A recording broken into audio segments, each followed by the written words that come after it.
Hi beautiful people, welcome back to my channel. If this is your first time here, you're welcome, and for my returning subscribers, thank you so much for always coming back to watch my videos. My name is Ebane Raisa, and on here is Ebane Raisa Unscripted, and today is another episode of Mother and Son. So we have our Oga Pata Pata here with us again today. So if you see me shaking and moving up and down, know that Oga is here. So our video of today is going to be about my unsuccessful search for a help or nanny. Before I gave birth, while I was still pregnant, I started searching for a help. So my mom is based at that time my mom was based in Douala while I'm based in Limbe with my husband, and I shuffled between two towns. So I called my mom and I told my mom to look for a help for me. You know how it is now in Cameroon, to look for a help or a nanny for me, someone between a particular age range. And we kept searching and searching because I wanted somebody to come early before I give birth, so that I'll get to know the person, teach the person my things that I want her to know. So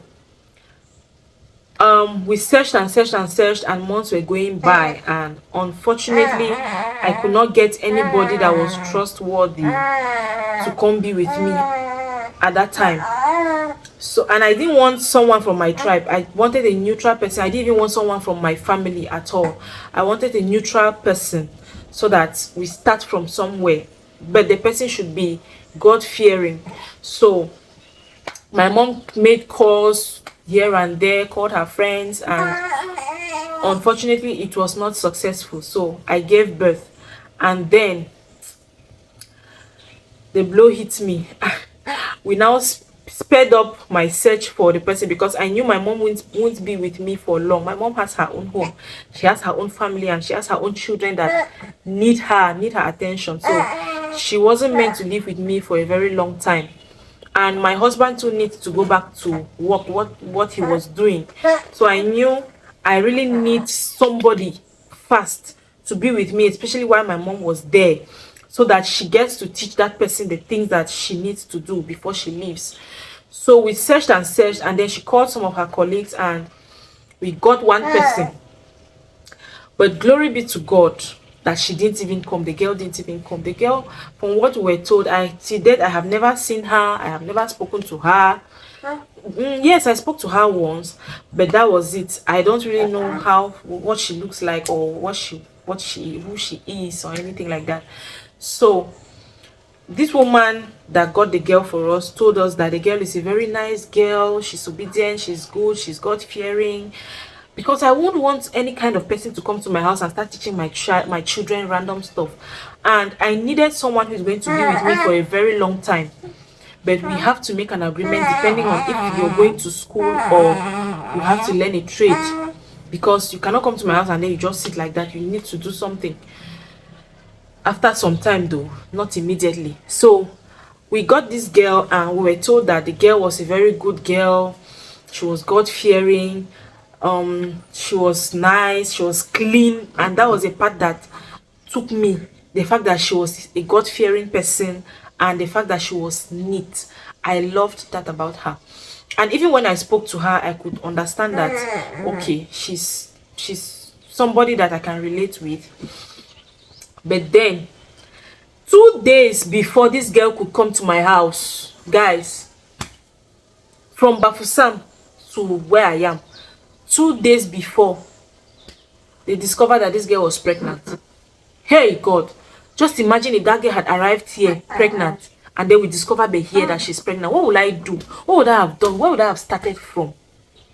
So we had to cancel it, and I was so devastated, because I know how much it took us before we could even find this one person. But at the same time, my mom told me that I should not be so much in a haste, and then I go and fall in the wrong arms. So I had to just calm down and then let it slide.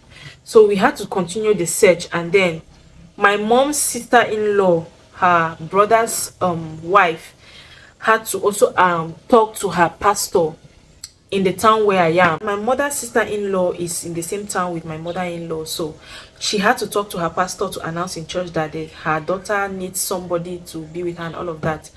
So many people came to her, but she knows my criteria of the kind of person that I want.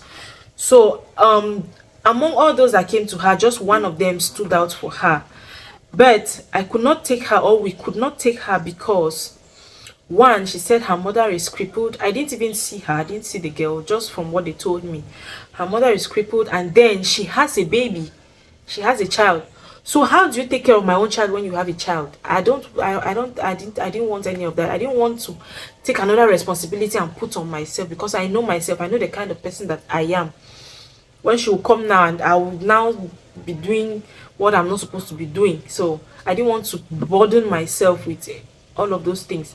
So she told she told my mom's sister-in-law that her mom is crippled, she has a baby, and there's nobody to live with her mom, so she has to be shuffling between my house and her house. And I didn't want that. I wanted somebody who is going to be there with me, because I know myself, I know what I want.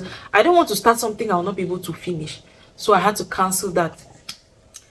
Then my brothers and my sisters in the Lord, when the perfect person finally arrived, one of my tenants had a child that was living with her. She said it was her sister's child, and this child was just perfect, of the kind of child that I wanted. I I I know already the kind of person that the child is, because we live in the same compound. I know the kind of person that the child is. I know her character. She's obedient, she's kind, and all of that. And I know the person that she's living with. The woman was the kindest of people that I have met in my life, in my entire life.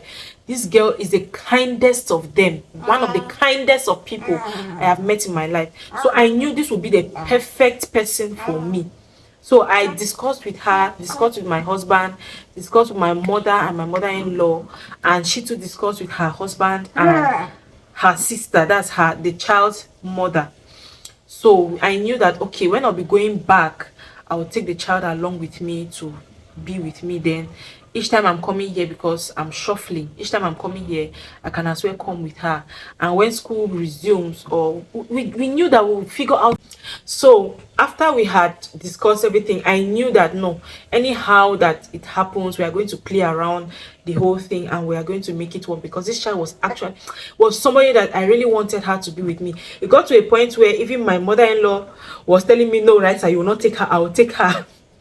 Because she's here alone, so because she's in the house alone, so she too was looking for someone that would stay back with her, help her around while I am gone, or when I am not around, she will at least have somebody to help her in the house. So she too started fighting for that child, because we all know how that child was. But lo and behold, my brethren, the shockest blow hit me where it was not supposed to hit me. This my tenant, this girl, she was actually pregnant and almost due. I had already made friends with her, we're already very close. And that time when we were becoming very, very, very, very close, that was when the Lord decided to take her away from us. It was almost time for her to give birth, 1 week before she gave birth. And I was about going back, and she told me, Auntie Raisa, as you're going like that, I hope you're not going to stay, because you know my date now, and I want you to take me to the hospital when I'm about to give birth. So we had already planned everything. She even carried my baby, put the baby in the car, gave the baby to me, we hugged, and we said our goodbyes. And my husband was even saying, why have all of you people gathered here like this, as if we are going and we are never coming back? And they were just like, no, because we have been together for some time, it's painful, that kind of thing. Everybody came to the gate to see us off, and then we left. But then that night, after I arrived in Limbe, breaking the next day, her husband called me and gave me the shock of my life, and told me that we have lost her and the baby. God, I don't even know how it happened. I don't even know what, I don't even know how I felt at that point. You know, when I don't know if there's any loss that I've had that paints me in this corner, in that corner that this one paint me. You know, when you're getting to know somebody and then you realize that that person that is actually an extremely nice person, and then you decide to now open up. Because at the beginning my husband was always telling me, that's your friend, that's your friend. I told him no, stop saying that this girl is my friend, because I don't know her that way. I don't know her that much. I cannot just make friends with her when I don't know her. Then when I finally got to know that she's a nice person and I decide to open up to her, open my arms to her, that's when she leaves me forever, never to return. I don't know how I felt about this, but all in all, that's how I lost. Bless you, baby. All in all, that's how I lost her. We lost her, and then I lost the child that was supposed to come be with me, because when they went to bury her in the village, the child went there and the mother took her, and she could not come back here because the person that she was living with here is gone. So it became complicated. And we just had to drop it. So as at now, there's nobody. I'm still in search. I'm still searching, and I hope that I get to have the perfect person. I'm really praying to God to provide somebody for me, because it's not an easy ride having a newborn, having a baby, and then not having help or having someone that can help you. My husband is being very, very, very, very helpful, but not as much as a woman would be, or a girl. So I really do need help, and I really pray that God helps someone that befits my person, my kind of person. So that's it. That's all what I had for us today. Thank you so much for watching, and see you guys in the next video. Bye.